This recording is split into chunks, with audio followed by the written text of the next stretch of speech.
"Get the hell down, you filthy animal! Face the curb before I blow your head off." The insult landed as the door was ripped open and Elijah Grant was driven into the asphalt, gravel tearing his knees through his slacks. A gun hovered so close it radiated heat, the officer's breath sour with coffee and contempt. "Luxury car! Wrong street!" the sergeant barked. Another parasite who thought he could sneak through here. Elijah laid his hands flat, jaw locked, suit sleeves grinding into dirt as orders stacked. Kneel, beg, don't look up. Blinds cracked open. They kept shouting, convinced he was powerless, never realizing the man kneeling commanded every badge they wore.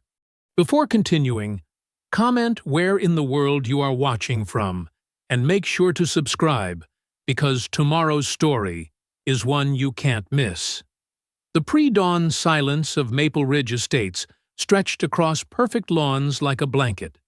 Streetlights cast pale circles on empty sidewalks as Elijah Grant guided his black Mercedes past the identical two-story homes. His tie felt a bit tight, but his hands were steady on the wheel. The dashboard clock read 5:47 a.m. He'd planned this early arrival carefully.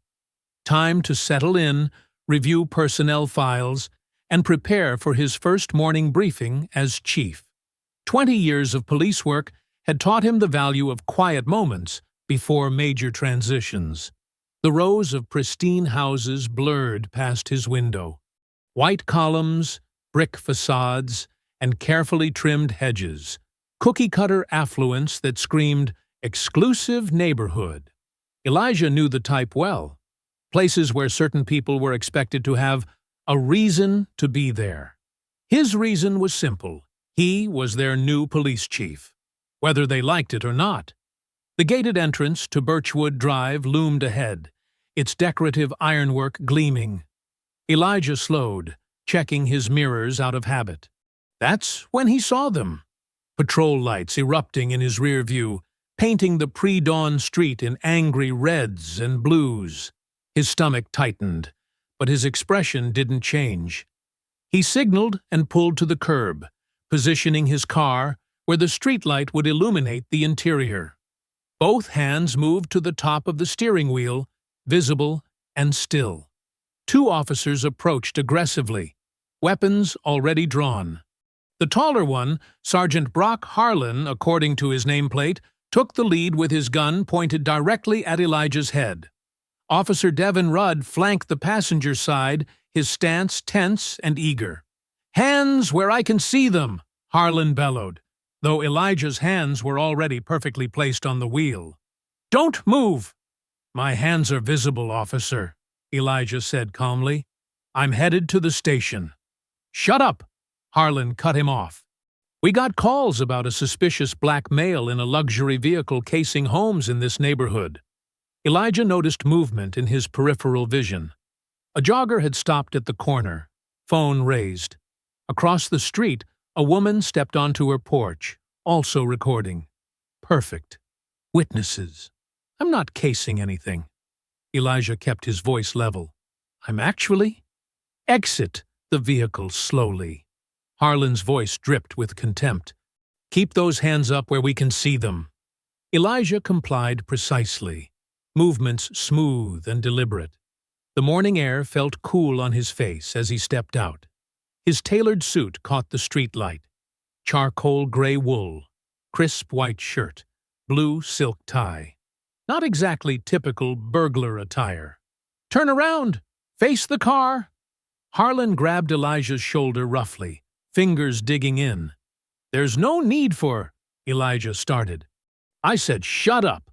Harlan jerked him forward, slamming him against the Mercedes hard enough to knock the breath from his lungs. "You picked the wrong neighborhood to case, boy." More curtains twitched in nearby windows. More phones appeared, recording. Elijah forced himself to breathe slowly, steadily. He'd been here before. The performance of power, the casual cruelty, the audience of comfortable people watching safely from behind glass. "Step back from the car," Harlan ordered, yanking Elijah's arm. "Toward the grass, now!" Elijah moved as directed, noting details automatically. The way Rudd's gun hand trembled slightly. The growing crowd of onlookers. The specific angle of the porch camera that would have captured everything so far. "Get down on your knees," Harlan commanded, shoving Elijah toward the immaculate lawn. A child's voice carried clearly from across the street. "Mommy, why are they making him beg?" The mother's response was quick and sharp. "Get back inside, now!" Elijah felt the weight of every watching eye. The judgment, the assumptions, the fear that wasn't really fear at all, but something darker, something that needed him on his knees to feel safe in their perfect suburban bubble. "I said kneel!" Harlan's voice rose, tight with frustration at Elijah's measured compliance. "Now!" Rudd edged closer, his gun inches from Elijah's head. The metal would be cool, Elijah knew.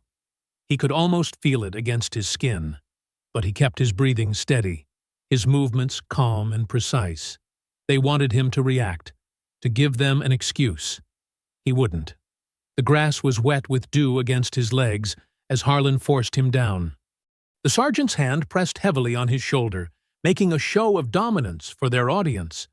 Elijah could smell fresh-cut grass and gunmetal, could hear the soft whir of phones recording, could feel the weight of dozens of eyes watching this piece of street theater from behind their pristine windows. "This is what happens," Harlan announced loudly, clearly playing to his audience, "when people who don't belong here try to cause trouble in our neighborhood." Rudd shifted nervously, weapon still trained on Elijah's head. The young officer's excitement had an edge of uncertainty now, as if something about this scene wasn't playing out quite the way he'd expected. The morning sun was just starting to peek over the roof lines, catching the dew on the perfect lawn where Elijah knelt. Another day in Maple Ridge Estates was beginning. Behind curtains and windows, people who would later claim they saw nothing watched intently, absorbing every detail of this lesson in what their neighborhood was, and wasn't supposed to be. Elijah's knees pressed into the damp grass, his palms open and steady at shoulder height. Each breath came slow and measured, despite the weight of Harlan's hand grinding into his shoulder. Morning dew soaked through his suit pants, Italian wool that cost more than these officers probably made in a week. See how cooperative they get when they know they're caught? Harlan projected his voice like an actor on stage, playing to his suburban audience. His swagger had the practiced ease of someone used to performing this particular show. The neighbors watched from their manicured lawns and pristine porches. Some held phones up openly, others peered through blinds, all of them silent witnesses to this morning's entertainment. Tessa Caldwell stood on her front porch in a blue bathrobe, smartphone steady in her hands. She'd been about to leave for her morning run when the patrol lights lit up the street. Now she couldn't look away from the scene unfolding on her usually quiet block. "Ma'am!" Harlan barked at her suddenly, making her jump. "Get back inside! This is a police matter!" Tessa flinched, but didn't move, her finger still on the record button. Something felt wrong about this stop. The man on his knees was wearing a suit that probably cost more than her monthly mortgage payment. His car was spotless, high-end, and his calm demeanor didn't match Harlan's aggressive theatrics. "I said get inside!" Harlan's voice cracked with authority. "Or you'll be interfering with police business." This time, Tessa retreated, but only to her doorway. She kept recording through the glass storm door, her hands trembling slightly but the camera steady. Elijah's eyes moved methodically, cataloging details. Birchwood Drive street sign, house numbers 1422 and 1425, visible in his peripheral vision. The jogger who'd stopped was now talking rapidly into his phone. The patrol car's dash cam had a clear view of everything, assuming it was actually running. Rudd shifted his weight, gun still aimed at Elijah's head, but his confidence seemed to be wavering. Sweat beaded on his upper lip despite the cool morning air. Harlan leaned down close to Elijah's ear, his voice dropping to a taunting whisper. Now you understand how things work in this neighborhood, right? This is what happens to people who don't know their place. The sergeant's breath smelled like stale coffee and mint gum. His badge caught the rising sunlight, number 647 gleaming gold against dark blue uniform. Good neighborhoods like this, Harlan continued, clearly enjoying himself, they stay good because we make sure certain elements know they're not welcome here, no matter what kind of car they're driving or suit they're wearing. Elijah remained perfectly still, watching Harlan's face. The sergeant's smirk grew wider with each word, his sense of power and control reaching its peak. This was the moment when they felt most certain, most untouchable. "I'm Elijah Grant," he said clearly, voice carrying across the quiet street. "I'm your new police chief." The effect was instant. Harlan's smirk froze, then cracked like thin ice. His hand jerked away from Elijah's shoulder, as if burned. Rudd's gun dipped, then snapped back up, his eyes wide with sudden uncertainty. "You're—" Harlan's voice trailed off. The swagger vanished, replaced by something closer to panic. "My appointment letter is on the passenger seat," Elijah said calmly, "along with my badge and credentials. Feel free to verify." Harlan lunged for the car door, movements jerky and desperate now. Papers rustled as he snatched Elijah's phone and the letter, eyes scanning frantically. His face drained of color. "Ah! Dispatch," he barked into his radio, voice suddenly professional and polite. "Need to confirm something. The new chief. He was supposed to start today, correct? Now?" Elijah slowly lowered his hands, brushing grass from his knees as he stood. His movements remained deliberate, non-threatening. "Officer Rudd," he said quietly, "you can lower your weapon now." Rudd's gun dropped instantly, his face flushed red with embarrassment or fear or both. "I'll need both your names and badge numbers for my report," Elijah continued in the same measured tone. "Though I suppose I already have yours, Sergeant Harlan. Number 647, correct?" Harlan was still clutching Elijah's phone and papers, his previous confidence shattered. "Sir, this was clearly a misunderstanding. We had reports of suspicious activity in the area and—" "Badge number, Officer Rudd?" Elijah interrupted smoothly. 823, sir," Rudd stammered. The radio crackled. "Confirmed, Unit 4.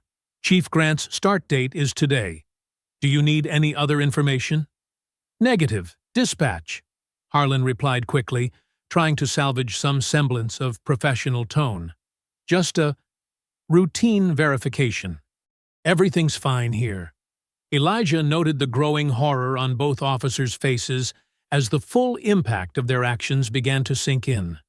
The witnesses who'd recorded everything, the dashcam footage, the new chief of police, forced to his knees on his first day, in full view of the community he was meant to protect and serve.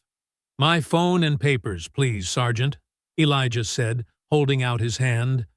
Through the cruiser's window, Elijah watched the pristine houses of Maple Ridge slide past like a suburban slideshow.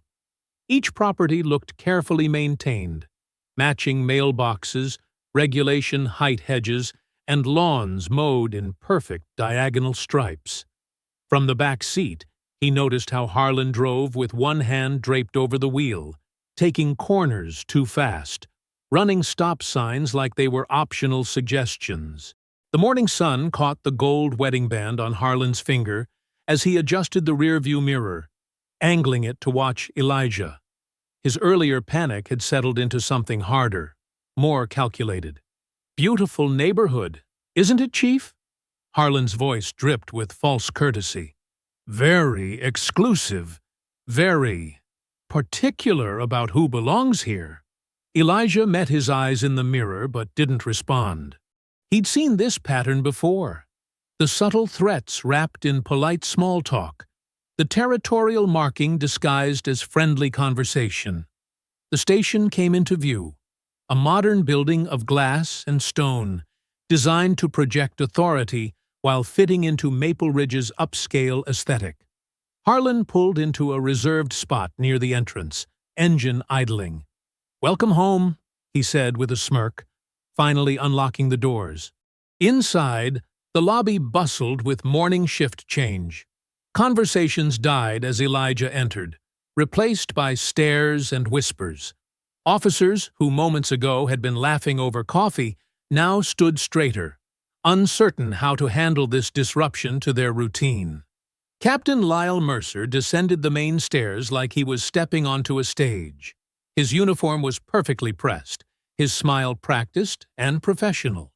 Everything about him screamed respectable authority figure, exactly the kind of image Maple Ridge wanted to project. "Chief Grant," Mercer called out, extending his hand. "I cannot apologize enough for this morning's unfortunate miscommunication. I've already been briefed on the situation." His handshake was firm but not aggressive, his tone carefully calibrated to sound concerned without admitting fault. This was a man used to managing perceptions. "I'd like to review the footage immediately," Elijah said, keeping his voice neutral. "Both dashcam and body cams." A flicker of something, annoyance, worry, crossed Mercer's face before his smile reset. "Of course, though I'm afraid we've had some technical difficulties this morning. System glitch affected several units during that time window. We're looking into it." Elijah glanced at Harlan's chest, where his body cam sat dark and silent. "Your cameras seem to be malfunctioning now, Sergeant." Harlan touched the device with exaggerated surprise. "Must have caught that same glitch, sir." "Technology, right?" Deputy Chief Nora Velez appeared at Elijah's side, her arrival so quiet he hadn't noticed her approach. She was tall, with steel-gray hair pulled back severely, and eyes that had seen too much to trust easily. "Chief Grant," she said, her handshake brief but firm. "Let me show you around while IT addresses these technical issues." As they walked the hallways, Velez pointed out different departments with brisk efficiency. But her real communication came in subtle gestures, a slight head tilt toward the evidence room's multiple security cameras, a pause near file cabinets with fresh scratch marks around the locks, a meaningful glance at officers who suddenly needed to check their phones when Elijah passed. The morning roll call was held in a large briefing room, rows of chairs facing a podium. Elijah stood at the front, studying faces as officers filed in. Some met his eyes directly, others found sudden interest in their notebooks. The room felt charged with unspoken tension. "Good morning," he began, his voice carrying to the back row. "As you've likely heard, there was an incident during my arrival today. Let me be clear about changes taking effect immediately. All body cams will be functional and activated during every citizen interaction. Weekly audits will be conducted. The complaint review backlog will be cleared, and there will be zero tolerance for selective enforcement or evidence mishandling." The room split like a fault line. Younger officers sat straighter, some nodding slightly. Veterans exchanged dark looks. In the back, Harlan crossed his arms, his stance radiating defiance. Mercer stepped forward smoothly, clapping his hands once. "An excellent start, Chief. And perfect timing. Mayor Ketter is here for your welcome photos. Nothing says fresh start like a united front, right?" His tone made it clear this wasn't a request. The mayor waited in the hallway, already camera-ready in a power suit and practiced smile. Her handshake was warm, but her eyes were calculating, assessing whether Elijah would be an asset or liability to her carefully managed image. "Just a few shots for the local papers," Mercer said, positioning himself between Elijah and the mayor. "Show everyone that Maple Ridge's finest stand together." Elijah nodded, understanding the game. Every flash of the camera was evidence, every forced smile a record. Public attention could cut both ways. As they walked toward Mercer's office afterward, Deputy Chief Velez brushed past him. Her movement was casual, but Elijah felt paper pressed into his palm. He waited until he was alone to read the carefully folded note. That stop wasn't random. They were told to do it.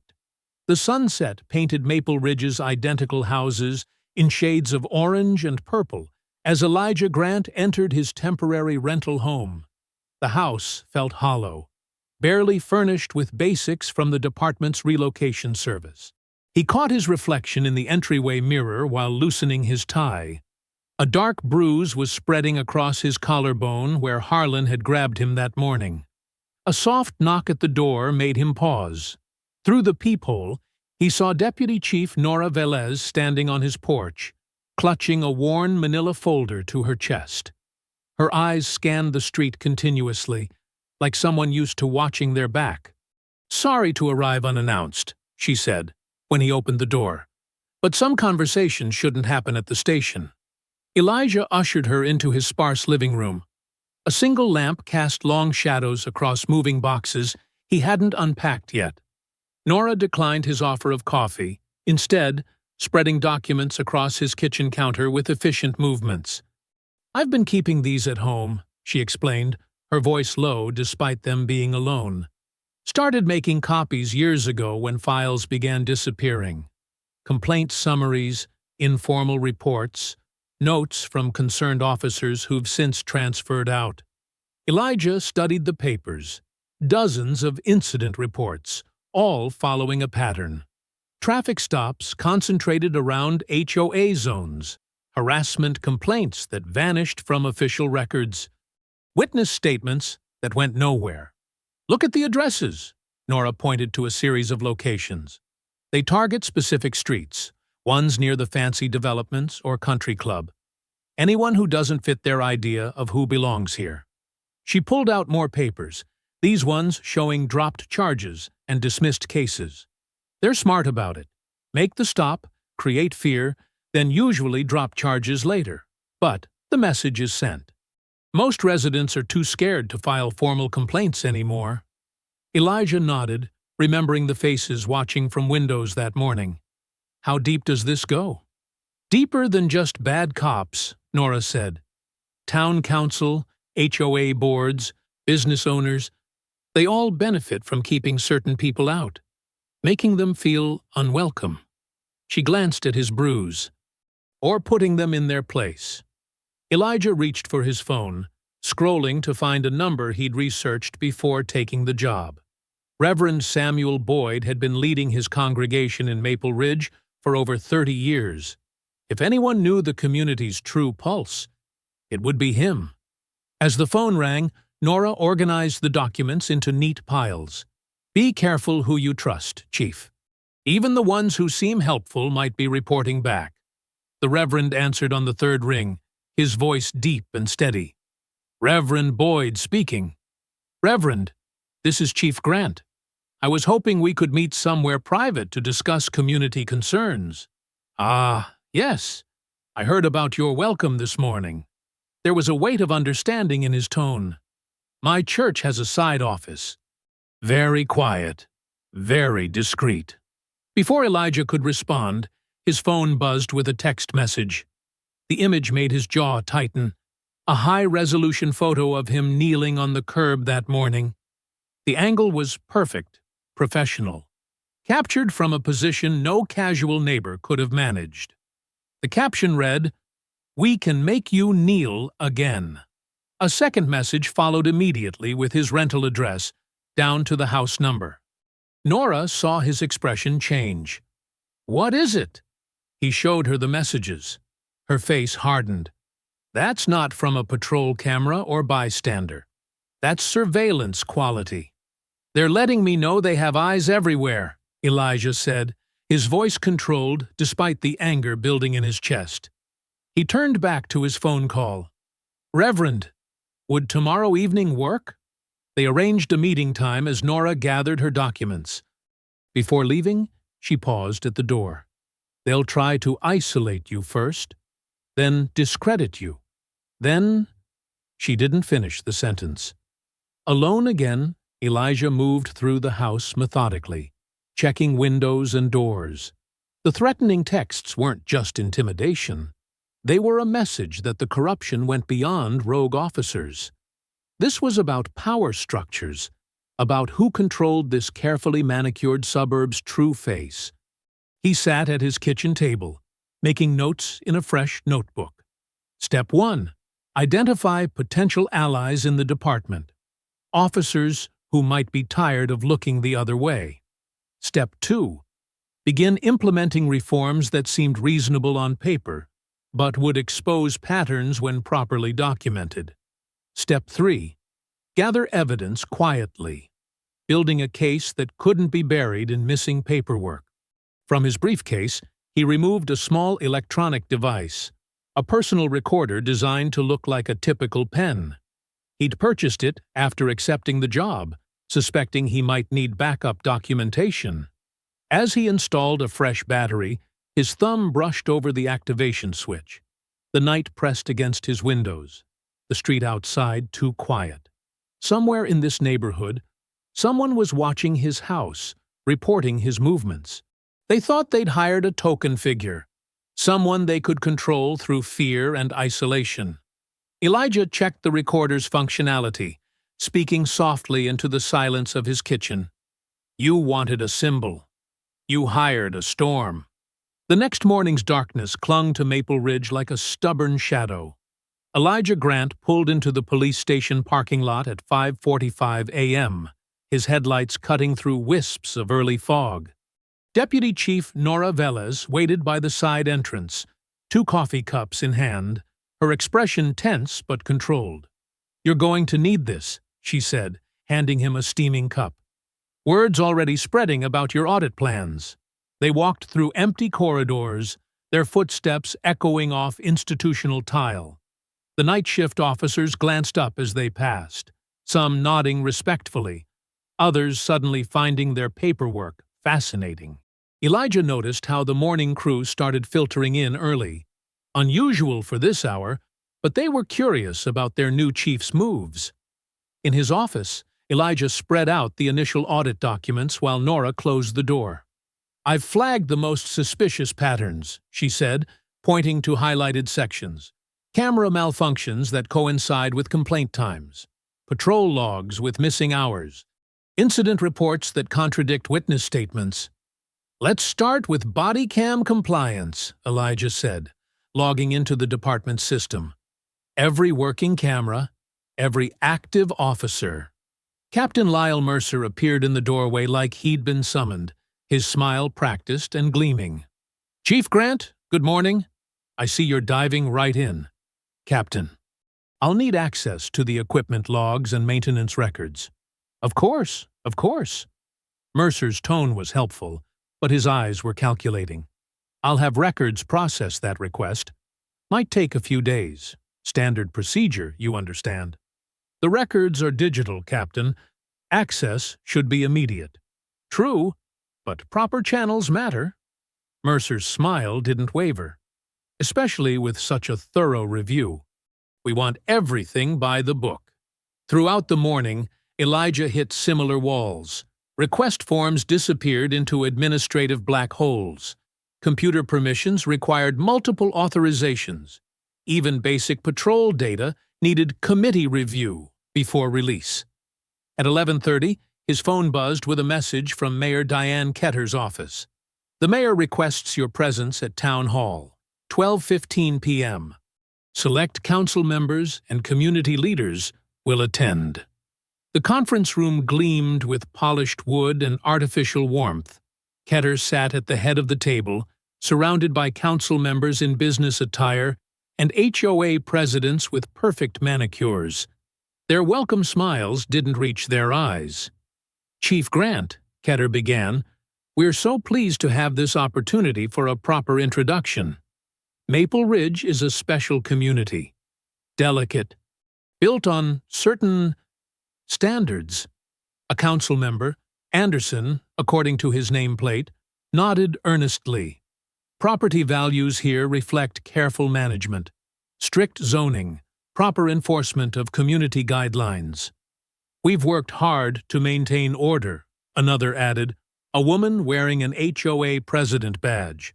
Our residents expect a certain level of protection. Elijah noted how they avoided specific terms, wrapping their meaning in careful phrases. I believe in protection through transparency, he said. Community trust requires accountability. The room temperature seemed to drop 10 degrees. Smiles tightened around the edges. Chief, Mayor Ketter leaned forward, her voice honey-coated steel.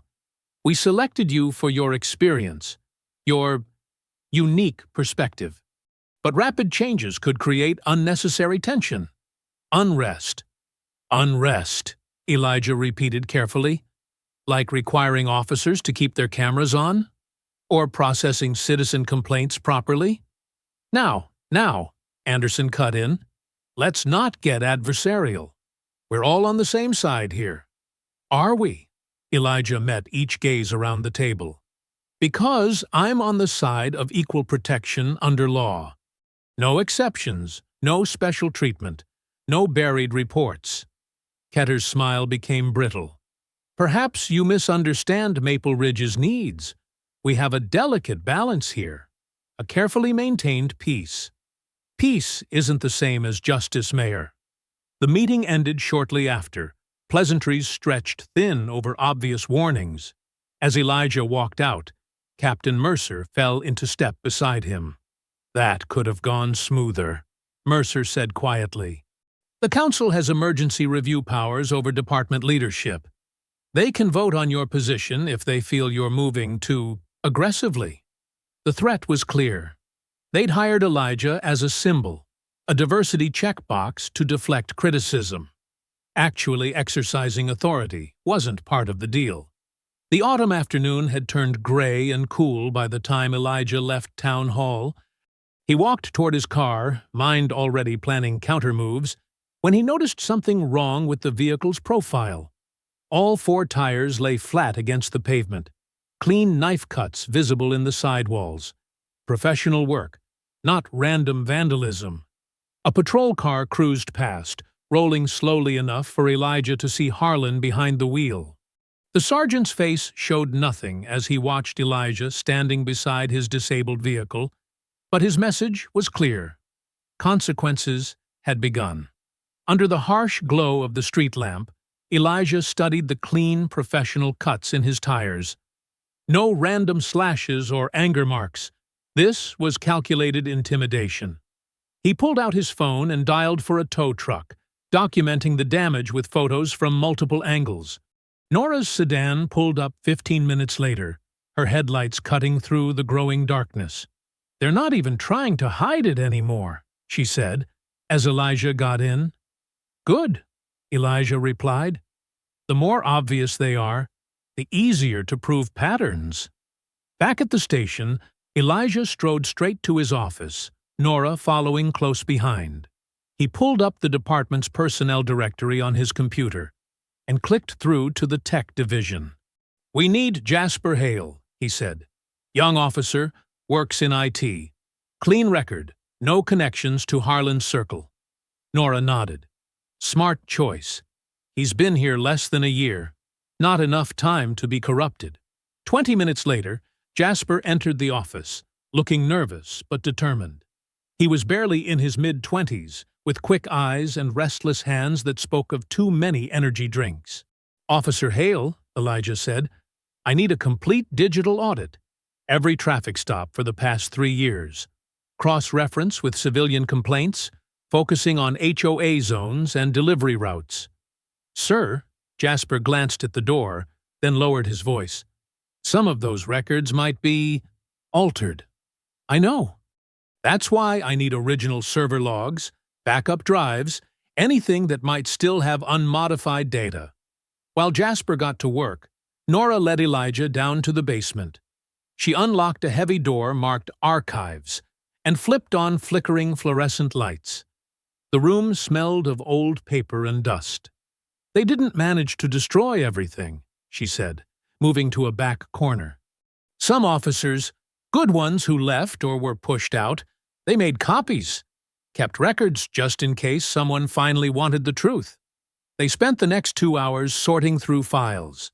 The pattern emerged like a dark photograph developing.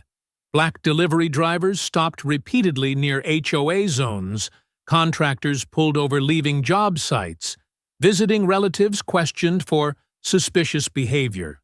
Citations issued, then mysteriously dropped after victims were sufficiently scared. Body cam footage missing during key incidents, always involving the same group of officers centered around Harlan. "Look at this," Nora said, holding up a complaint form. Delivery driver for Maxwell Foods. Stopped 3 times in 1 week by Harlan's team. 4th time, they found drugs in his truck. He lost his job, his license, then all charges vanished once he left town. "We need to talk to these people," Elijah said. "Get statements, build cases." Nora shook her head. "They're terrified, Elijah. The retaliation is too clever. Someone files a complaint, suddenly they're drowning in code violations. Their kids get pulled over every day. Anonymous calls to their employers about concerns. The HOAs find violations that didn't exist before. It's death by 1,000 cuts." Elijah pulled out his phone and dialed Reverend Samuel Boyd's number. The pastor answered on the 2nd ring. "Reverend, I need your help. Can we meet tomorrow morning at the church? People trust you, feel safe there. We need witnesses to start talking." "Of course," Boyd replied, his voice steady and sure. "Early, before services. 7 a.m.? We'll be there." As they climbed back upstairs, Captain Mercer's voice echoed from the break room, addressing a group of officers. "Important to maintain department unity in these challenging times. Some might mistake necessary changes for hostility toward law enforcement." Elijah paused to listen, jaw tightening. Mercer was already spinning the narrative, painting accountability as an attack on police. In his office, Jasper had filled 2 screens with data columns. "Chief, I found something. When they purged complaints, they forgot about automatic backup logs. I can reconstruct most of the deleted records." "How long?" "A few days, maybe a week. I'll have to write some custom scripts." "Do it, but back up everything off-site first. And Jasper?" Elijah met the young officer's eyes. "Watch your back. They'll notice what you're doing." "Yes, sir." Jasper straightened. "I'm tired of looking the other way." Near midnight, Elijah finally headed for his car, the rental he'd picked up after the tow. His phone buzzed with a voicemail notification from an unlisted number. He played it on speaker. Heavy breathing filled the silence, then a whispered threat. "Next time, we don't let you stand back up." He saved the message, adding it to his growing evidence file. The threat wasn't surprising, but its desperation was revealing. They were scared of what he might find. Good. Fear made people sloppy, and sloppy meant mistakes. The empty parking lot felt exposed, shadows stretching between pools of security lighting. But Elijah took his time walking to his car, movements deliberate and unhurried. Let them watch. Let them see that threats wouldn't make him flinch or rush or look over his shoulder. They wanted him afraid, which meant fear was their weakness, not his. Elijah's phone buzzed as he stepped out of Reverend Boyd's church into the bright afternoon sun. The morning meeting had been tense but productive. Residents sharing stories in whispers, decades of fear finally finding voice. When he saw AJ's name on the screen, his nephew's shaky tone sent him moving before the words fully registered. "Uncle Elijah, these cops, they got me against their car. I didn't do anything, I swear." "Where exactly?" Elijah was already climbing into his vehicle, Nora Velez quickly following his lead. "Maple Grove, near Wilson Street, by those big houses with the columns." "Stay calm. Keep your hands visible. We're 3 minutes out." Elijah kept AJ on speaker as they drove, listening to the background noise of officers demanding answers about suspicious activity. Through the phone, he heard Officer Rudd's voice rise. "Why you running through yards, boy? Got reports of missing packages." "I wasn't running anywhere," AJ answered, strain in his voice, but keeping it steady like Elijah had taught him. I was walking on the sidewalk from my friend's house. Sure you were. Empty the bag. Slowly. Elijah and Nora pulled up to find AJ pressed against a patrol car. Rudd and another officer. Matthews, according to his nameplate, dumping the contents of his backpack onto the hood. School books, a water bottle, and basketball shoes scattered across the metal surface. Behind pristine windows and precisely trimmed hedges, faces watched. Some held phones, some whispered behind hands, but none stepped forward. This was entertainment to them, the daily drama of someone else's humiliation. Elijah stepped out of his car, badge visible, movements deliberate. Officers, what's the probable cause for this stop and search? Rudd's posture shifted instantly, that familiar mix of fear and resentment flickering across his face. Chief, we got calls about a suspicious male checking porches. From whom? I'll need those caller details for the report. Anonymous tips. So no verifiable complainant? Elijah moved closer, voice level. And the legal basis for searching his bag? Matthews stepped back slightly, but Rudd's jaw tightened. Subject was acting evasive. By walking on a public sidewalk? Elijah pulled out his phone, opening the department's reporting app. I'll need both your badge numbers and a complete account of what justified this stop. The screech of tires announced Sergeant Harlan's arrival. He emerged from his vehicle with that practiced swagger, taking in the scene like he owned it. Problem here, Chief? Seems like you're interfering with a routine investigation. No interference, Sergeant. Just ensuring proper procedure and documentation. Elijah continued typing into his phone. Though I'm curious why a sergeant responded to a simple pedestrian stop. I monitor all calls in my sector. Harlan's smile didn't reach his eyes, especially when they involve persons of interest. My 17-year-old nephew is a person of interest? Age doesn't preclude criminal behavior. Harlan moved closer, voice dropping. Maybe you're too emotionally invested to see this objectively. Sir. Nora stepped forward, notebook in hand. I'll need statements from both officers about their reasonable suspicion standard. And Sergeant, since you're here, you can explain why you dispatched 2 units for a single pedestrian.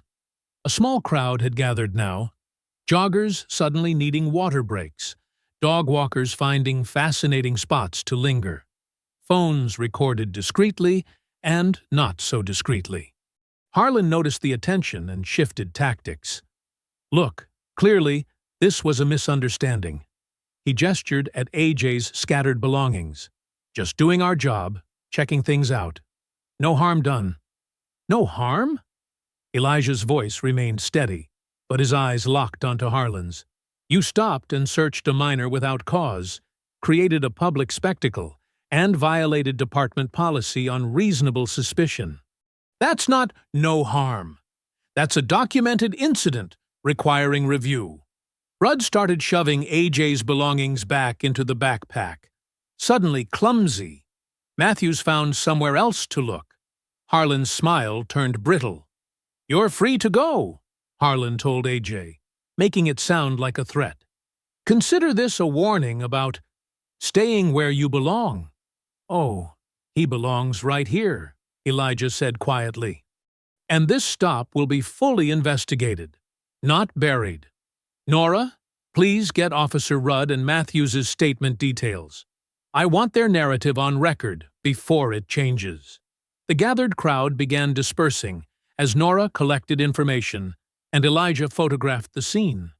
AJ stood straight, controlled, but Elijah could see the tension in his shoulders, the careful way he accepted his backpack without sudden moves. Later that evening, sitting across from each other at Elijah's kitchen table, AJ pushed his food around his plate. The bruise where they'd grabbed his arm was darkening. They knew exactly who I was, he said finally, voice low. Called me Chief's boy when you couldn't hear.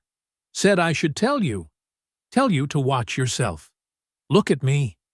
Elijah waited until AJ met his eyes. They wanted you scared. I know. AJ straightened slightly. That's why you're documenting everything, right? Building a case? Then we make them accountable. Out loud. The fluorescent lights of the Maple Ridge Community Center cast harsh shadows across the packed gymnasium.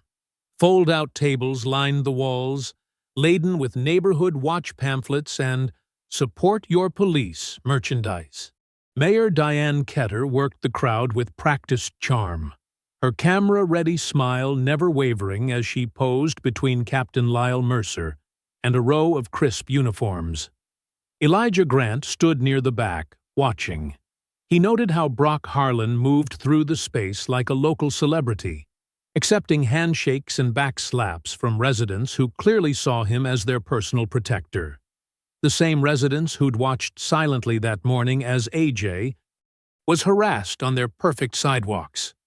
Great turnout, Mercer said, materializing at Elijah's side. Shows how much this community values law enforcement. The right kind of law enforcement. Elijah kept his expression neutral. Every kind of law enforcement should value accountability. Still pushing that? Mercer's smile tightened. After today's unfortunate incident with your nephew? Some might question your judgment when family's involved. The threat was clear, but Elijah had expected it. He'd seen how they operated now, using public spaces to perform authority while dealing out private punishments. AJ stood across the room, maintaining composure despite the sideways glances and whispered comments. He'd insisted on coming, refusing to be invisible. Now he caught Elijah's eye and gestured that he needed some air. Elijah watched his nephew slip out the side door. Then he noticed Officer Rudd, out of uniform but unmistakable, following with two men he recognized from town council meetings, regular fixtures at police fundraisers and Back the Blue rallies. "Excuse me," Elijah said to Mercer, already moving. The night air was thick with humidity. As Elijah rounded the building's corner, he heard voices before he saw them. Harsh, mocking tones that set off every alarm in his mind. "Look who thinks he belongs here," Rudd was saying, his off-duty swagger enhanced by liquid courage. "The chief's pet project." AJ stood with his back to the wall, shoulders square despite being surrounded. The two men with Rudd, middle-aged, prosperous-looking in their polo shirts and expensive watches, crowded closer. "Maybe you need another lesson about staying in your place," one of them slurred, jabbing a finger toward AJ's chest. "Back away," Elijah's voice cut through the darkness. "Now!" Instead of retreating, the man closest to AJ shoved hard, sending him stumbling. "Or what, Chief? Gonna cry racism again?" Elijah moved forward, measured steps eating up the distance. "Last warning. Step back and walk away." The first punch came from the left, telegraphed by an amateur's wild swing. It clipped Elijah's jaw, more insulting than damaging. He absorbed the impact, letting his training take over. The attacker pressed forward, expecting Elijah to crumble. Instead, Elijah stepped inside his reach, used the man's momentum against him, and dropped him with a precise combination of moves that left him gasping on the pavement. The second man charged like a bull, all rage and no technique. Elijah redirected him smoothly, pinning him against the wall with controlled pressure on his shoulder and wrist. "Don't," Elijah warned, as the man struggled. Rudd lunged from the side, probably hoping to claim Elijah had attacked an officer. But Elijah had been watching for it. He shifted his weight, caught Rudd's arm, and used the officer's own forward motion to introduce him to the brick wall, firmly enough to stop the attack, carefully enough to leave no lasting damage. "Phone out! Recording everything!" called a woman's voice from the doorway. Tessa Caldwell stood there, arm steady as she documented the scene. She'd been one of the silent observers during AJ's morning harassment. Not anymore. Elijah kept his voice calm, professional. AJ, you okay? Yes, sir. AJ's voice was steady. Police sirens wailed in the distance, growing closer. Right on cue, Brock Harlan emerged from the shadows into the security light's glare. His face split into a predatory grin as he surveyed the scene. 3 men sprawled or staggering, the chief standing over them, multiple witnesses arriving. Harlan's expression said it all. This was exactly what they'd wanted. A chance to paint Elijah as the aggressor, the angry black man they could finally justify removing. The fact that he'd defended himself and his nephew with minimal force wouldn't matter in their version of events. But Harlan hadn't counted on Tessa's phone, still recording, or the other devices that had appeared in doorways and windows, capturing truth that couldn't be buried in missing paperwork or convenient system glitches. The sirens grew louder as Harlan's grin promised consequences. He thought he was watching Elijah's career end. He was wrong. The dashboard clock read 11:47 p.m. as Elijah eased his car into his rental's driveway. His jaw throbbed where the punch had landed, and his shoulders ached from the controlled takedowns. He'd spent 3 hours giving statements, watching Rudd and his drinking buddies try to twist self-defense into assault. His phone buzzed before he could get out of the car. Nora Velez's name flashed on the screen. "They're moving fast," she said without preamble. "Mercer's already got his version spreading. Says you attacked Rudd without provocation, used excessive force on civilians." Elijah pressed his fingertips against his temples. "We have witnesses. Phone footage. They're working on the witnesses now. Tessa Caldwell already got 3 visits from code enforcement about violations on her property. The others are getting similar pressure." "Document everything," Elijah said. "Every visit, every sudden citation, already on it." But that's not all. Mayor Ketter called an emergency town hall for tomorrow morning. 10 a.m. sharp. They're pushing hard on this, Chief. Elijah finally left his car, muscles protesting as he climbed the porch steps. Of course they are. They think they've got their angle now. The aggressive chief who can't control his temper. What's your play? Give them exactly what they don't expect. Complete calm. And data. Lots of it. The next morning, Maple Ridge Town Hall's meeting room was packed by 9:45. The wood-paneled walls and leather chairs couldn't hide the tension crackling through the space. Mayor Ketter sat centered at the raised council table, wearing concern like designer perfume. Elijah moved to the podium when called. Ignoring the whispers, he placed his materials carefully. Stop data analysis, complaint patterns, camera compliance rates. His bruised jaw drew stares, but he kept his posture relaxed, professional. "We're here," Mayor Ketter began, "because of growing concerns about department morale and community trust under Chief Grant's leadership style." The word choice was deliberate. Leadership style, not assault allegations. They were playing a longer game. Elijah looked directly at the crowd. "I'd like to present some findings from my initial department review.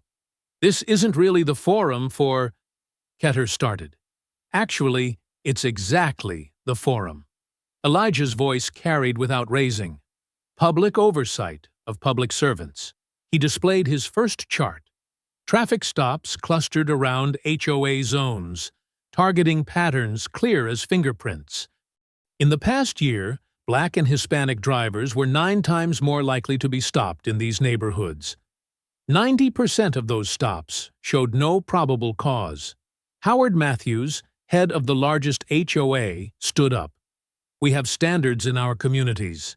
Safety concerns." "Safety?" Elijah repeated evenly. "Like forcing a police chief to kneel at gunpoint? Like surrounding a teenager 3-to-1 behind a community center? That's exactly the kind of inflammatory rhetoric." Mercer rose smoothly from his seat near the mayor. "Chief Grant seems determined to create division where none existed. Our department has served this community with respect and professionalism for years. Respect, Elijah said, doesn't selectively delete body cam footage. Professionalism doesn't make evidence disappear. He showed his next slide. Gaps in camera coverage, missing complaint files, all coinciding with specific officers and locations. The room erupted in overlapping voices. HOA members talked about property values and outside agitators. Council members frowned about rushed conclusions. Mercer spoke at length about morale and tradition, each word polished to a shine. Elijah stood steady. The law isn't a popularity contest. It's not meant to comfort those with power. It's meant to protect everyone equally. Perhaps, Mayor Ketter cut in, we should table this discussion until tempers cool. The meeting dissolved into small clusters, people choosing sides with their bodies, who they stood near, who they avoided. Elijah gathered his materials, noting who watched him and how. A tall officer approached, wearing his uniform like armor. "Chief, could we speak privately?" They found a quiet corner. The officer glanced around before speaking. "I was there when Mercer gave the order about your first day. Told them to make an impression at the gate. I've got proof. Texts, recorded conversation." "Why tell me now?" "Because it's getting worse. They're not just harassing people anymore. There's money involved. Seizures that never get logged. I can testify, but—" He lowered his voice further. "I need protection. My family needs protection." Elijah studied him carefully. "We can arrange that. Meet me tonight, 8 p.m., at the diner on Roosevelt. Bring what you have." The officer nodded quickly. "Thank you, sir. Really." As Elijah walked toward the parking lot, movement caught his eye. The would-be whistleblower stood near a column, watching Captain Mercer load papers into his car. Their eyes met for just a moment before the officer looked away. Fast. Guilty. The gesture was familiar to Elijah. He'd seen it before, in other departments. The look of someone who'd already made their choice, already picked their side, already decided whose protection mattered more. The coffee shop's evening crowd thinned as Elijah Grant chose a corner table with clear sight lines to both exits. Officer James Wilson, the supposed whistleblower, was already 10 minutes late. Through the window, Elijah spotted Nora Velez pretending to read a newspaper at an outdoor table, positioned to watch the parking lot. Wilson finally pushed through the door at 8:12 p.m., still in uniform, scanning the room like someone expecting trouble. He carried a thin manila envelope that looked deliberately weathered. "Sorry I'm late, Chief," Wilson said, sliding into the seat. "Had to shake any tails." He kept his voice low, playing the part of the nervous informant perfectly. "Understandable," Elijah replied, noting how Wilson's eyes darted to the entrance each time the bell chimed. "You mentioned having evidence about Captain Mercer." Wilson pulled out his phone, thumbing through text messages. "Yeah, look at this chain from the morning you arrived.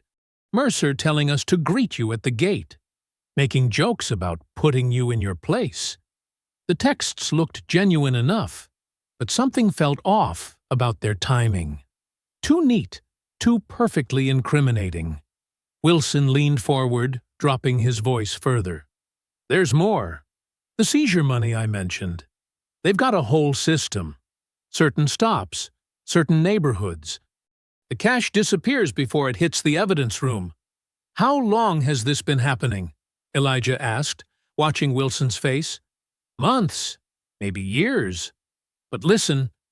Wilson glanced around again. "What have you found so far? In your investigation?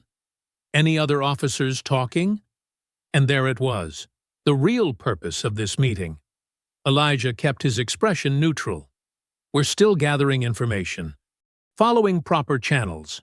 Wilson pushed the envelope across the table. "These are copies of some key documents. But, Chief, I need to know my family will be protected if I come forward officially. What kind of guarantees can you make?" Through the window, Elijah saw Nora shift slightly, a signal that someone else had arrived. A dark sedan crawled past the coffee shop, moving too slowly. "Of course," Elijah said carefully. "Protection is essential. Let me review these materials first. Then we can discuss next steps through official channels." Wilson's hand tightened on the envelope. "But you'll need my testimony to make sense of them. Maybe we should go over them now?" "I prefer to analyze evidence thoroughly before discussing details," Elijah said, standing. "Thank you for bringing this forward, Officer Wilson. We'll be in touch through proper department channels." Wilson's smile flickered. "Right. Of course." He released the envelope reluctantly. "Just be careful who you trust with this, Chief." Elijah waited until Wilson left, then watched through the window as the dark sedan pulled away 1 minute later. He texted Nora, "Follow the car." Back at the station, Elijah moved fast. He called Jasper Hale to his office, speaking in low tones while running the water in his private bathroom. An old trick to defeat listening devices. "I need everything backed up off-site," he told Jasper. "Stop records, dash cam footage, complaint files, all of it. Can you do it without being traced?" Jasper nodded, already pulling out a laptop. "I've got secure cloud storage ready. Been expecting something like this." "Good man." Elijah picked up his desk phone. "Now we go official." He called the State Oversight Board, formally requesting an external audit based on pattern evidence. The investigator on the night desk sounded interested, especially when Elijah mentioned selective enforcement and missing evidence. They scheduled an intake call for 9 a.m. sharp. For the first time in days, Elijah felt momentum shifting. State involvement would make it harder for Mercer to bury things. The corrupt network would have to be more careful, which meant more chances to catch them slipping. He called home to check on AJ. "I'm fine, Uncle E," AJ said, "just doing homework." "Stay inside tonight," Elijah insisted, "and keep your phone charged." I know. They're not going to try anything else so soon." "Humor me." Elijah had just hung up when his cell phone buzzed. Nora. "Wilson went straight to Mercer's house," she reported. "Stayed 20 minutes. Now they're both headed to the station." "Anything else?" "Yeah. The evidence clerk, Paula Martinez. She's not answering her phone. Her car's still in the lot, but no one's seen her for hours." Elijah's chest tightened. He grabbed his keys and badge, already moving. "Meet me at evidence storage. Now." The storage room door was ajar when they arrived, light spilling into the dark hallway. Inside, drawers hung open. File boxes gaped empty. The careful organization from that morning was destroyed. And in the center of the room, Paula Martinez's access card lay broken on the floor. "Call it in," Elijah ordered. "Full investigation, everything by the book. And find Martinez." They found her an hour later, locked in a supply closet 2 floors up. Shaken, but unhurt. She described 2 masked men who had forced her to unlock the evidence room, then trapped her upstairs. Near midnight, exhausted, Elijah returned to his office. A single piece of paper waited on his desk. His own complaint form from the kneeling stop, stamped in red ink that still looked wet. Unfounded. He picked it up carefully, hearing Nora's footsteps in the doorway behind him. "Martinez is giving her statement now," she said quietly. "But the files are gone. All of them." "Not all," Elijah replied, still staring at the red stamp. "They left us this one." "Which means they're getting sloppy." The red ink on the unfounded stamp hadn't dried completely, smearing slightly under Elijah's thumb. Past midnight, the station felt hollow, each footstep echoing through empty corridors. The sound of running made him look up.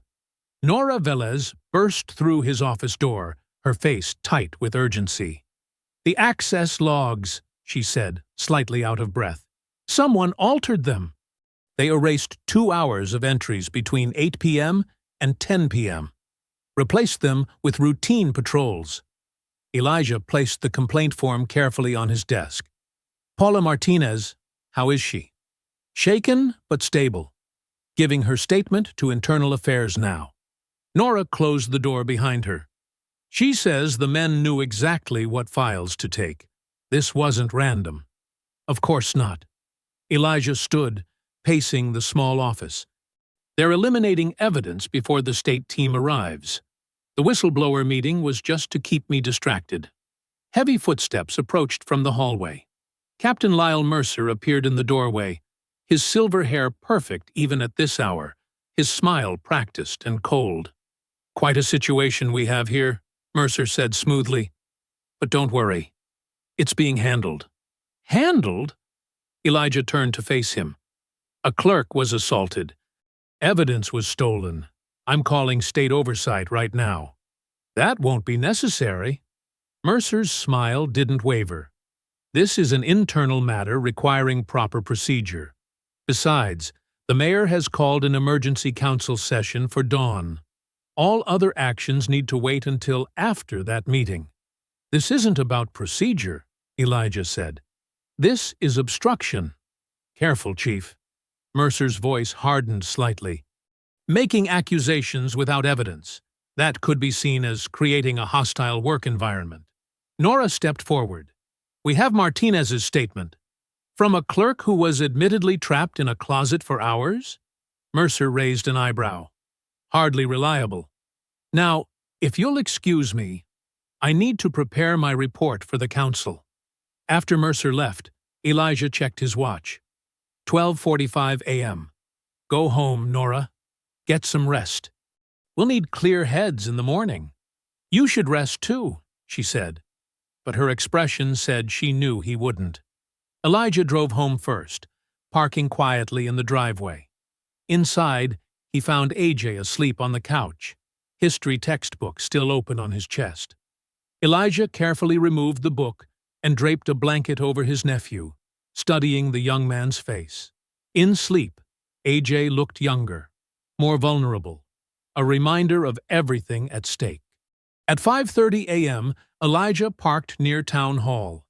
The sun hadn't risen yet, but Reverend Samuel Boyd was already waiting outside, his tall frame casting a long shadow in the street lights. Nora arrived moments later, carrying coffee. Whatever happens in there, Reverend Boyd said quietly, remember, the community stands with you. They're going to try to isolate you, Nora added, handing him a coffee cup. Make you look dangerous. Inside, the council chamber was packed despite the early hour. Camera phones pointed at Elijah as he took his seat. Mayor Diane Ketter sat at the center of the raised dais, her perfectly styled hair and pressed suit a stark contrast to the exhausted faces around her. Thank you all for coming at this difficult hour, Ketter began, unfolding a typed statement. Recent events have forced us to address serious concerns about leadership and safety in our community. She read smoothly, each word calculated. Loss of confidence, deteriorating morale, use of force concerns, community alarm. The phrases blurred together, building a wall of respectability around what was really happening. Captain Mercer took the podium next, his voice grave. 2 nights ago, our chief physically attacked an off-duty officer behind the community center. This follows a pattern of aggressive behavior and departmental disruption that has created an untenable situation. Elijah started to stand, but Nora's hand touched his arm. A warning. This wasn't a hearing. It was theater.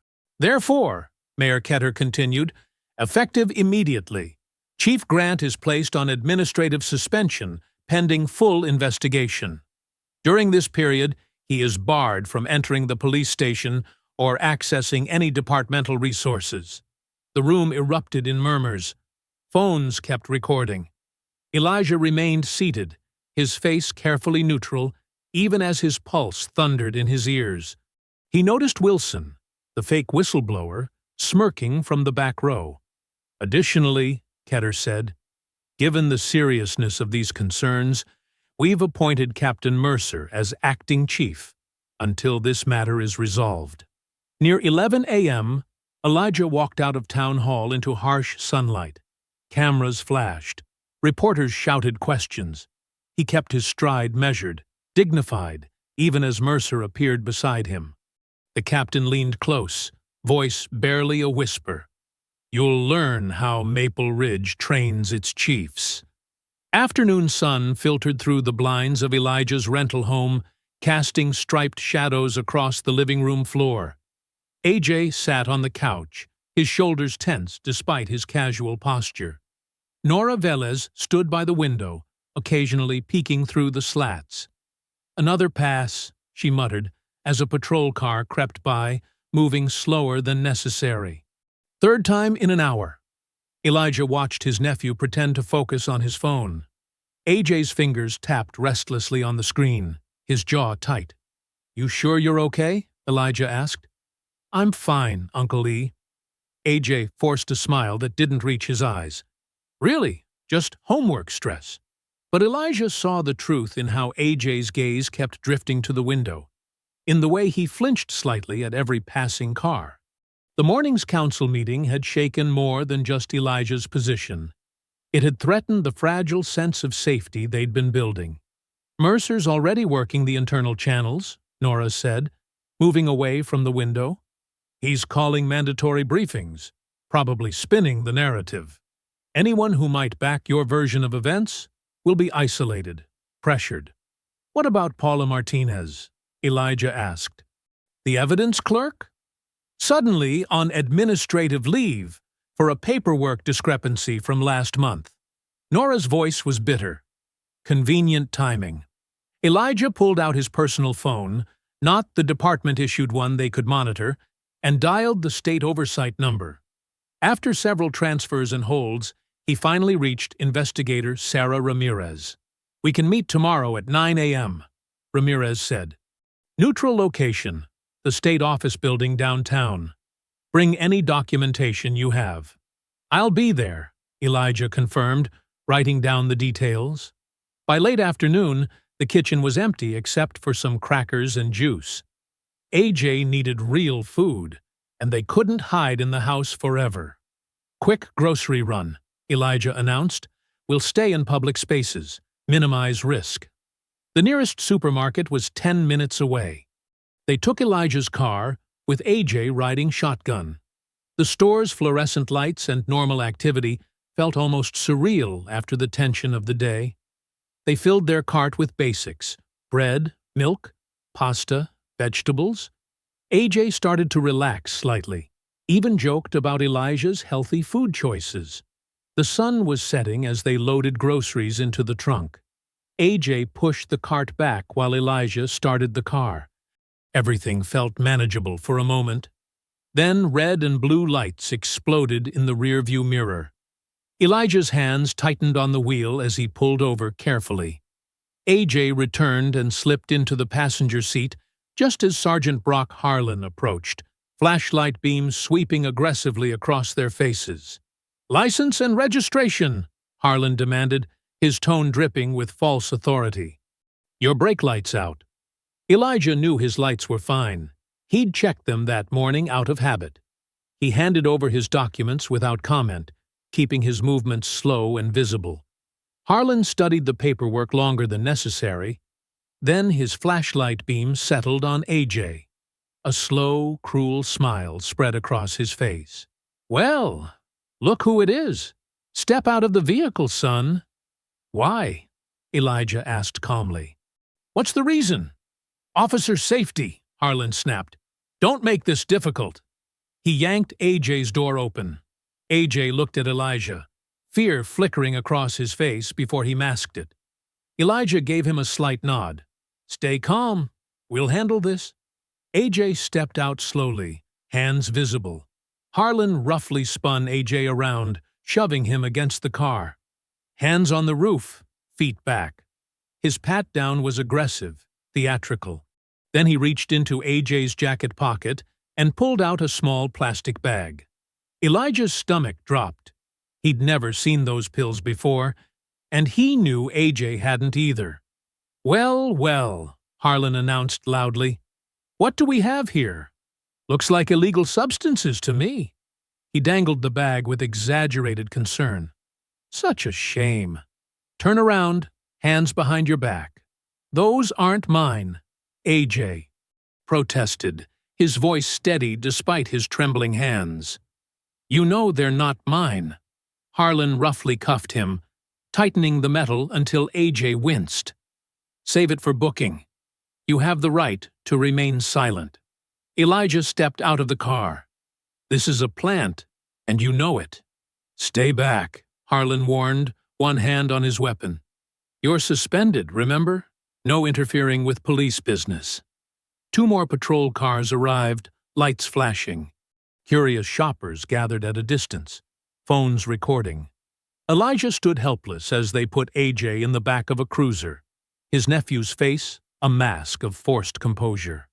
The drive to the station was a blur of rage and strategy.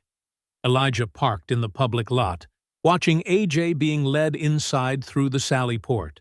When he tried to follow through the front entrance, the desk sergeant, one of Mercer's loyal followers, blocked his path. I'm sorry, she said, not sounding sorry at all. You're suspended, sir. No access to the building. Through the glass doors, Elijah caught a glimpse of AJ being escorted down the hallway, his head held high despite the handcuffs. Night had fallen completely now, and the fluorescent lights cast harsh shadows across his nephew's face. The church's side door creaked open into darkness. Reverv.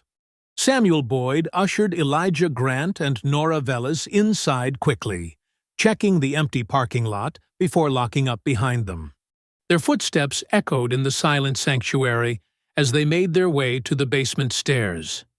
Watch your step, Reverend Boyd whispered. Light switch is at the bottom. Fluorescent lights flickered to life, revealing a large meeting room with folding chairs and cork bulletin boards. Coffee makers lined one wall, and a projector screen hung at the front. The space felt safe, separate from Maple Ridge's manicured threats. Elijah's shoulders sagged with exhaustion as he sank into a chair. His phone showed another rejected call to the station. Still no contact with AJ. Nora paced the linoleum floor, her face tight with controlled anger. Others are coming, Reverend Boyd said, checking his watch. Trusted people only. They'll use the back entrance. Within 20 minutes, a small group gathered. Tessa Caldwell arrived first, clutching her phone like a lifeline. She'd been recording more than just porches lately. Her camera roll held truth the department couldn't erase. 2 elderly deacons followed, then a retired teacher who'd filed complaints about racial profiling last year. They sat in a loose circle, voices low but determined. They're using AJ to break you, Nora said bluntly, stopping her pacing. The timing's too perfect. Right after your suspension, when you can't access the building or intervene officially. Elijah nodded. Plant drugs, create a record, damage both our credibilities at once. They think if they hurt him enough, I'll either quit or lose control. Those pills weren't his, Tessa interjected. Everyone who knows AJ knows that's impossible. He tutors my daughter in calculus, for heaven's sake. Evidence doesn't matter if they control the narrative, Reverend Boyd said. They've had years to perfect this playbook. A soft knock interrupted them. Jasper Hale slipped in, carrying a laptop and external drive. The young IT officer looked nervous, but resolute as he set up at a folding table. I've been tracking patterns, he said, fingers flying over the keyboard. Every time Harlan's unit makes a controversial stop, there's a body cam malfunction. The gaps aren't random. He pulled up a calendar view dotted with red markers. See? Clusters around complaint dates. Nora moved to a corner and returned with her purse.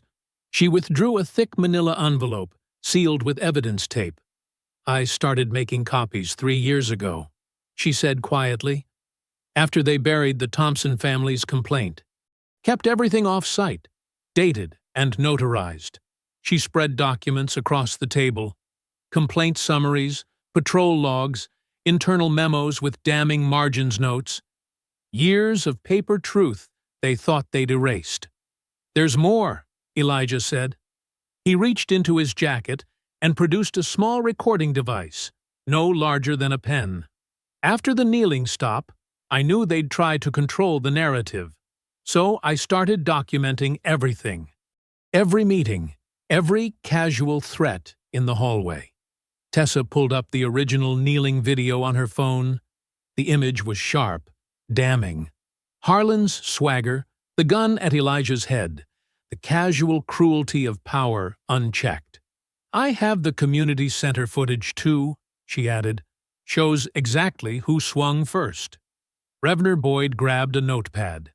"Okay, let's plan this hour by hour. State oversight meets you at 9 a.m. We need everything copied, secured, and witnessed before then." They divided tasks with quiet efficiency. Jasper would transfer digital files through secure channels. Nora would organize her documents chronologically. Tessa would prepare statement about both videos. The deacons offered to gather more witnesses. Carefully, through trusted networks only. "We need a chain of custody they can't challenge," Elijah said. "Every copy, every transfer documented and time-stamped." His phone lit up with AJ's mugshot, already posted to the department's booking page. They'd rushed it online, wanting maximum exposure. In the photo, AJ stared straight ahead, his young face set in a mask of dignity under harsh booking lights. The sight hit Elijah like a physical blow. His nephew was spending the night in a cell, surrounded by the same men who'd framed him. But AJ's expression in the photo wasn't broken. It was defiant. He was his uncle's blood, after all. Time blurred as they worked. Coffee grew cold in styrofoam cups. Papers rustled. Keyboards clicked. Outside, the sky remained dark, but hints of pre-dawn gray began seeping through basement windows. Close to 3 a.m., Elijah found himself staring at AJ's mugshot again. The familiar rage rose in his chest, but it was different now. Not the hot fury that makes mistakes, but something colder and more focused. His voice, when he spoke, carried the weight of absolute certainty. "They wanted me to beg. Tomorrow, they beg for mercy from the truth." Dawn painted the county building's windows in pale orange as Elijah Grant walked through security. Nora Velez carried a heavy accordion file beside him, while Jasper Hale balanced his laptop and external drives. Reverend Samuel Boyd brought coffee for everyone. They'd need it after the sleepless night. The conference room sat far from public areas, its walls bare except for a state seal. 2 investigators waited inside, Sarah Martinez from the Oversight Division and James Cooper from Internal Affairs. They stood as Elijah's group entered, professional handshakes masking the gravity of the moment. "Thank you for meeting us early," Martinez said, gesturing to the long table. "We understand time is critical, especially with your nephew's situation." Elijah nodded, keeping his voice steady. "Let's start with the pattern." He turned to Jasper. "Show them the stop data first." Jasper connected his laptop to the room's projector. Charts and graphs filled the screen, red dots clustering around specific streets, specific times, specific demographics. "Each point represents a documented stop," he explained. "The gaps show where footage mysteriously fails or reports go missing. But even with deletions, the targeting is clear." Cooper leaned forward, frowning at the data. "How far back does this go?" 3 years of complete logs, Jasper said. Fragments going back 5. Sergeant Harlan's unit shows the highest concentration of equipment failures during stops of minority residents, especially near HOA zones. Nora spread her preserved documents across the table. "These are the original complaints, before they were altered or buried. Notarized copies, stored off-site." She pointed to specific dates. "See how the pattern escalates after each attempted reform?" Martinez examined the papers carefully, comparing dates to Jasper's data. "This shows systemic behavior. not isolated incidents. The coordination suggests command-level involvement. Captain Mercer orchestrates everything, Elijah said. He maintains plausible deniability, while Harlan's team handles enforcement. Mayor Ketter provides political cover. He played selected clips from his concealed recorder. Hallway threats, coded warnings, the subtle language of institutional intimidation. Cooper's expression darkened as he listened. They're not even trying to hide it. They're confident nothing can touch them. Because nothing has, Reverend Boyd added quietly. Until now. Tessa's videos came next. The kneeling stop played in sharp detail on the conference room wall. Harlan's performative cruelty, the gun at Elijah's head, the calculated humiliation. The community center footage followed, clearly showing who attacked first. This is textbook civil rights territory, Martinez said. But we need more than historical evidence. We need to catch them in a current violation, something they can't bury or explain away. Elijah laid out a map of Maple Ridge. The annual charity parade is this afternoon. It's Mercer's Pride event, all about image and control. He'll want his trusted officers handling security. That's not enough, Cooper warned. We need them to commit a clear violation. They will, Elijah said, because I'm going to give them something they can't resist. He outlined his plan. Leak information through a specific dispatcher known to feed intel to Mercer. Let them think Elijah stored proof of Mercer's direct involvement. The kneeling stop order, documentation of their forfeiture scheme, in a secured locker at the station annex. They'll have to move fast, Nora added. With state oversight involved, they know their window is closing. Martinez nodded slowly. We can have surveillance in place. If they break in or plant evidence, they will, Elijah said. Mercer's too careful to do it himself, but Harlan and Rudd are predictable. They'll try to finish me before the parade. Make it public, make it hurt. I'll coordinate with the federal civil rights team, Cooper said. They can be nearby, ready to move. He paused. What about your nephew? I filed emergency motions at dawn, Elijah replied, demanding immediate lab testing on those pills, challenging chain of custody, requesting expedited bail review. The more pressure we apply, the more likely they'll make mistakes. They spent the next hour coordinating details, surveillance positions, communication protocols, evidence handling procedures. Martinez made calls to arrange judicial oversight while Cooper worked with federal contacts. Jasper backed up everything to secure servers. Reverend Boyd left to organize community witnesses for when things broke open. Through the conference room windows, they watched Maple Ridge wake up. Sprinklers hissed on perfect lawns. Garbage trucks made their rounds. Parents drove children to school past patrol cars waiting to enforce invisible boundaries. Near 11, Nora received a text from a trusted officer. Mercer had just assigned Harlan and Rudd to parade security detail. Their unit would have full access to the station and annex to ensure public safety. Elijah stood at the window, watching a patrol car cruise past the county building. Good, he murmured. Walk into it. The words carried no satisfaction, no triumph, only the weight of necessary justice. Behind him, investigators finalized positions and protocols. Nora sorted documents for court filings. Jasper triple-checked his digital safeguards. The morning sun climbed higher, burning away shadows across Maple Ridge's manicured streets. In a few hours, the facade of suburban perfection would shatter. But for now, they waited. Evidence ready, witnesses prepared, truth poised to break through years of careful lies. Early afternoon sun blazed over Maple Ridge's charity parade route. Red, white, and blue bunting draped pristine storefronts. Children clutched balloons, while parents checked phones and chatted about property values. News cameras captured Mayor Diane Ketter beaming from a small stage, her cream suit gleaming as she stood beside Captain Lyle Mercer's crisp uniform. "Maple Ridge represents the very best of community values," Ketter announced to scattered applause. "Our police department ensures we remain a safe, prosperous haven for families." Mercer nodded beside her, scanning the crowd with practiced authority. His radio crackled. Brock Harlan's voice, tense beneath forced calm.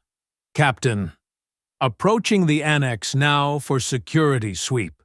Behind the scenes, surveillance teams watched Harlan and Devin Rudd pull into the station annex parking lot. Their movements were sharp, hurried. They bypassed normal entry procedures and headed straight for the evidence storage area. The desk clerk, Maria Santos, looked up as they approached. "Officers, I'll need to log your department emergency," Harlan cut her off. "Step aside." "But protocol requires—" Rudd leaned over her desk. "You want to keep this job? Look away for 5 minutes." Maria's hand trembled as she pressed the door release. State investigators captured everything on multiple cameras: the threats, the forced entry, the violation of evidence protocols. Harlan moved with disturbing familiarity through the storage area, while Rudd stood watch, tension visible in his stance. "Here," Harlan muttered, reaching the locker allegedly containing Elijah's evidence. He picked the lock with practiced ease, another violation caught on camera. Inside, he found Elijah's vehicle keys, seized during his suspension. "Plant it," he ordered Rudd, passing him a small bag. "Make it match what we put on the kid." Rudd's hands shook as he tried to attach the planted evidence to the key ring. "Sarge, if this goes wrong—" "Shut up and work," Harlan snapped. "Mercer's got our backs, just like always." That's when the state investigators moved. They emerged from concealed positions, weapons drawn. "Police! Hands where we can see them!" Harlan's face twisted with rage as he reached for his belt. An investigator's voice cut through. "Don't make this worse, Sergeant. You're already facing multiple felonies." Rudd immediately raised his hands, panic breaking through his facade. "Sarge, don't—" Harlan froze, fury warring with self-preservation. Finally, he raised his hands, spitting curses as investigators moved in to cuff them. At the parade route, Mercer's radio crackled with code signals. His expression shifted microscopically as he processed the message. He excused himself from the stage, walking quickly toward the annex, only to find federal agents waiting. "Captain Mercer," Investigator Martinez stepped forward. "We need you to come with us." "This is my jurisdiction," Mercer started, reaching for authority he'd always wielded. Martinez held up a phone, pressed play. Mercer's own voice filled the air. "Teach the new chief how Maple Ridge works. Put him on his knees where everyone can see. Then we clean up the narrative, just like always." Color drained from Mercer's face as the recording continued, laying bare weeks of orchestrated harassment and cover-ups. More agents appeared, forming a subtle barrier between Mercer and escape. Neighbors began noticing, phones rising to record. Hours later, an emergency council session packed Town Hall. Residents pressed against walls while cameras rolled. Mayor Ketter tried to maintain control. "We're here to address concerning allegations." "Evidence," Elijah corrected firmly, standing at the podium. "Not allegations." The room watched in stunned silence as surveillance footage played on the wall. Harlan and Rudd's break-in. Mercer's recorded orders. Stop data showing years of targeted harassment. Complaint files that vanished when victims sought justice. Tessa Caldwell stood to testify about recording the kneeling stop. Other witnesses followed. The jogger, Maria Santos. Community members describing years of fear. A young officer finally broke ranks, detailing how Mercer's crew enforced silence. Ketter's professional smile cracked as reality crashed through her carefully maintained narrative. She watched helplessly as federal agents led Mercer out in handcuffs, followed by Harlan and Rudd. Reporters shouted questions about oversight failures and civil rights violations. While charges were read, Elijah received confirmation. AJ's case was dismissed. The planted evidence showed clear tampering, and the alleged pills failed basic forensic tests. AJ would be released within the hour. As evening settled over Maple Ridge, Elijah stood on Birchwood Drive, exactly where he'd been forced to kneel weeks ago. The manicured grass felt different under his feet now.